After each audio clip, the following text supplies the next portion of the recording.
Po edhe të ankoheni për ligjin edhe të më ktheni mua kurrizin sikur nuk shkon më burr. Megjithatë, shumë faleminderit për këtë lehtësim që i bëni fjalimit tim, sepse më mirë shpina se fytyra juaj. Juve nuk e keni kuptuar akoma që në këtë vend punët janë ndarë. Dhe për sa kohë do vazhdoni të bëni këtu prokurorim popullore, për aq kohë do vazhdoni të jeni aty ku jeni dhe gjithmonë më të kurrur. Pikërisht këtu, tek raporti me varfrin, qëndron edhe arsyeja pse ne jemi sot mandat në 4. Ky buxhet është një buxhet historik për Partinë Socialiste, sepse për herë të parë adreson në mënyrë domethënëse dhe të qëndrueshme përmes një angazhimi financiar afatmesëm prej 1.7 miliard eurosh rritjen e mbështetjes së pensionistëve.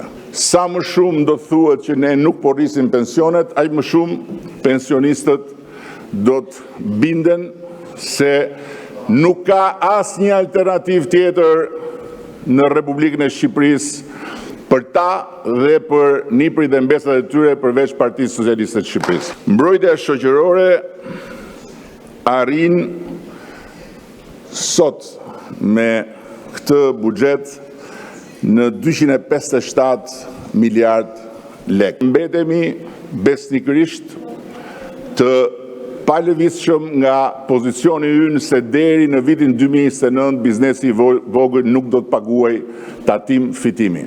Një tjetër zotim i dhënë në pranverë dhe që mbahet në këtë buxhet është rritja e pagës minimale që qysh prej janari do t'jetë 500 euro dhe do t'jetë një pagë që do të vazhdoj të rritet brenda mandatit 4 me objektivin ambicios që deri në fund të këtij mandati paga minimale në Shqipëri të jetë 700 euro. I ftoj të gjitha sipërmarrjet të lexojnë me kujdes paketën tonë fiskale dhe t'i referohen faljes detyrimet tatimore që do të bëhet në 4 forma. Fshirje plotë e detyrimet papaguara më të vjetra se 10 vite, fshirje 50% e detyrimeve të periudhës 5 deri në 10 vite, nëse pjesa e mbetur paguhet menjëherë, me fshirje totale të gjobave dhe të interesave, fshirje 25% e detyrimeve të periudhës 5 deri në 10 vite, nëse pjesa e mbetur paguhet me këste brenda vitit, gjithashtu me fshirje të gjobave dhe interesave, dhe fshirje i gjobave dhe kamatvonesave për periudhën 1 deri në 5 vite me kusht që të paguhet i plot tatimi dhe kontributi i asaj periudhe. Kështu, bizneset jo vetëm do të kenë mundësi të lehtësohen nga kjo barë e vjetër, por do të kenë mundësi të korrigjojnë deklarimet dhe pasqyrat e mëparshme financiare. Për diferencën e korrigjuar vullnetarisht mes deklarimit vjetër dhe atij të riu, tatimi i fitimit do të jetë vetëm 5%.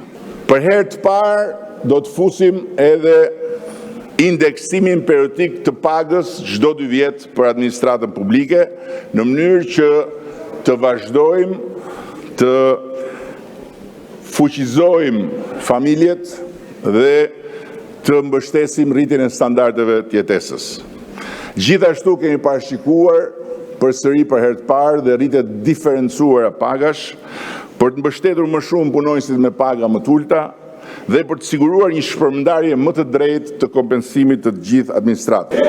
Shumë e faqen për muri ju pafsha, gjithmonë vetëm me shëndet aman se na duheni gjallë.